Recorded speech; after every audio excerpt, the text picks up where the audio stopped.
Hello, my name's Hannah and I work in the education team at the National Archives. We're going to be opening one of our archival boxes to reveal the document inside. So let's find the box that I'm looking for on the shelf. As you can see, every document in our collection has a unique code. With over 12 million documents, that's really important. It's usually a collection of letters and numbers that denote a word. They reveal clues about what's inside. As we are a government archive, it often relates to a government department. So for instance, HO stands for Home Office. Our box has the code CO. So I can work out the second word is office, but what is the first? Have a think about this and we'll come back to it later. So before we open the box and find out what document is inside, I want us to think about some questions we should ask about a document you've never seen before. So I think you should ask, what type of document is it first? That's really important. You have 30 seconds to come up with as many other questions as you can. Get ready. Start thinking in 3, 2, 1, off you go.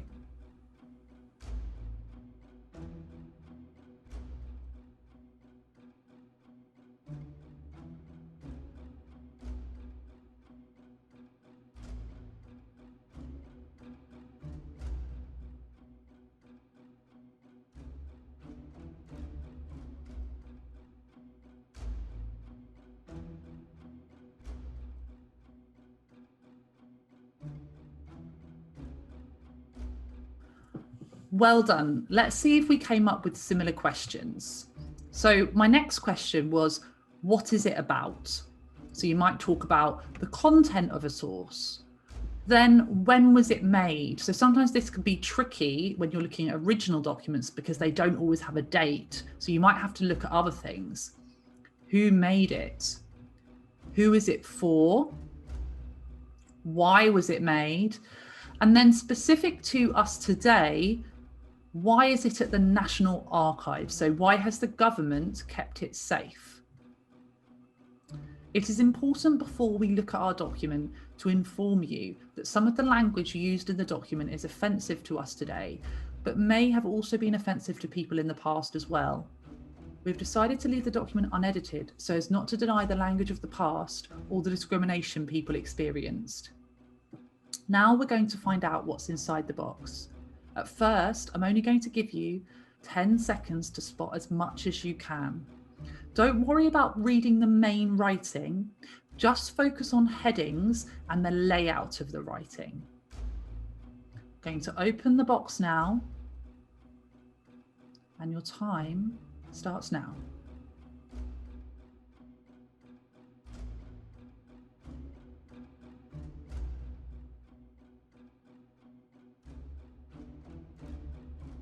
Time is up. It goes really fast, doesn't it?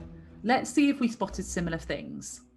First of all, I noticed there are lots of different styles of writing and some of the writing's in capitals.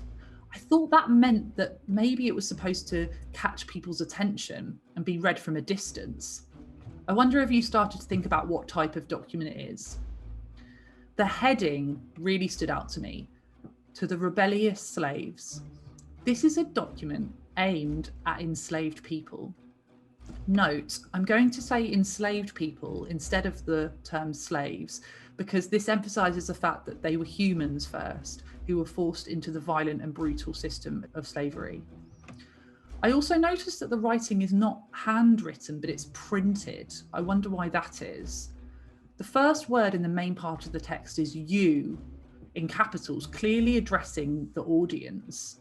Then that word rebellious. I know a rebel is somebody who stands up to authority and can use violence to do so. Above that, I can see a coat of arms. I know this often represents a family or even a country.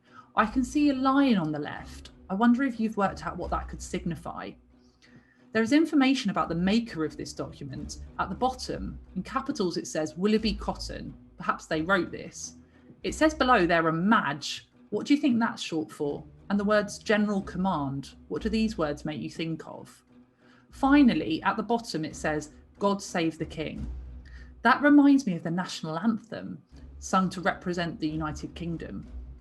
Now you're going to have 1 minute to look even more carefully and read through the document. Don't worry if you don't understand every word. Think about the following questions. When was it made? Where was it made? What is it about? And finally, why was it made? Your 1 minute starts now.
Well done for looking so closely. First of all, we were thinking about when this document was made.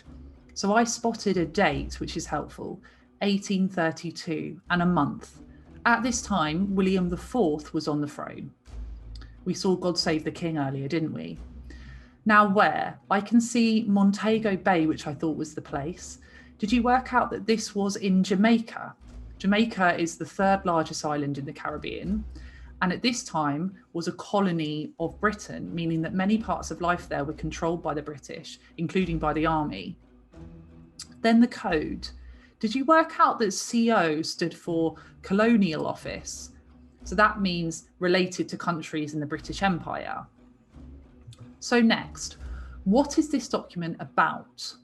It is clear that something dramatic has just taken place. The text mentions that enslaved people have taken up arms and burnt houses and buildings. I think this also refers to the plantations in which they're living and working in. The message of the document appears to be that there will be severe punishments for rebels and also those protecting rebels who might be hiding. It seems it would have been put up all over the area of Montego Bay to intimidate people. This document says some wicked persons have told you that the king has made you free, but that they were misled. Willoughby Cotton, who wrote this document, was a powerful British Army general, and he constantly refers to the king throughout the document. I wonder if you have a thought about why he does that. So let's learn more about the context in which this document was made, because I've still got quite a few questions. A strong movement emerged in the 18th century in Britain to put an end to the buying and selling of human beings. The members of the Society of the Abolition of the Slave Trade decided to concentrate on a campaign to persuade Parliament to stop the trading of enslaved people for tactical reasons. They felt they were more likely to succeed in this aim, and that if the trade stopped, then slavery itself would fade away. In 1807, an act was finally passed through Parliament to abolish the slave trade. However, by December 1831, enslaved people in Jamaica were still living in terrible conditions under the system of slavery. Resistance to slavery had continued despite brutal punishments like whipping. Enslaved people became aware of a growing campaign in Britain to abolish slavery, not just the trade of humans. Led by Samuel Sharp, who was an inspiring speaker, a group of enslaved people in Montego Bay decided they wouldn't return to work after Christmas. Samuel Sharp planned it as a peaceful protest, although he was aware of the risks involved. He said, "I would rather die under yonder gallows than live in slavery." Word spread of the plan. Plantations were set fire to and the rebellion escalated. We think about 60,000 of the 300,000 enslaved people living in Jamaica were involved.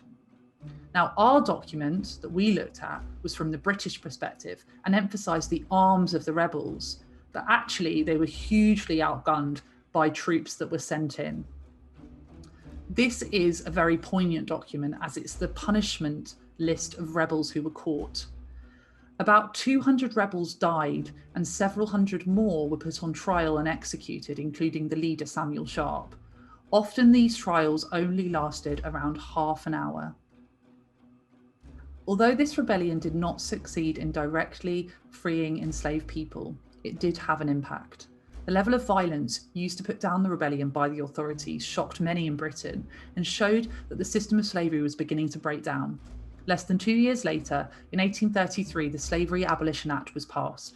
This made the purchase or ownership of human beings illegal. Samuel Sharp continued to be remembered. He was made a Jamaican national hero. There are several memorials to him, including this one in Montego Bay.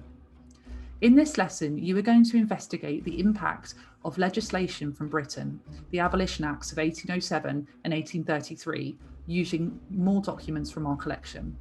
You are also going to explore the story after 1833 and consider how much things actually changed for formerly enslaved people. Thank you very much for listening.